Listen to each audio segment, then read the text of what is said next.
Segunda sección de Palca, Marcata y Kipuniani. Servicios básicos, agua potable, ucajata, canino, utjaraki, alcantarillado, cregas hichaj, niat, hukat, sarantas, karakiwa, sasawa kamata y atiani pjaraki. Municipio Palca, comunidades marcana canjanía taqpacha marcachirenacao q'omaumanipje. Capital Palca sata marcanste utjiwa q'omauma. Ucamaraki alcantarillado. Ucampirusa haniwa uchkiti plantas de tratamiento. Ucamasti q'año humanacaja jawiraru mantaski. Donde termina la última casa en Palca, entonces estamos desembocando por lo menos a unos 100 metros más abajo, sí. Sin ningún tratamiento por el momento. Sí, por el momento no. ¿Está afectando los ríos?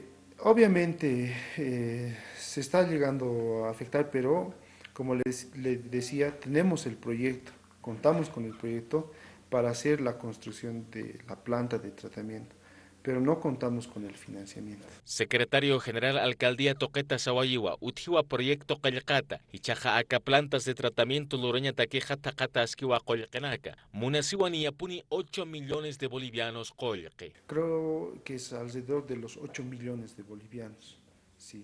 Y eso implica hacer una inversión de todo el presupuesto de inversión de una gestión del municipio, es decir, cortando el presupuesto de todas las comunidades del municipio, invertirlo en ese proyecto.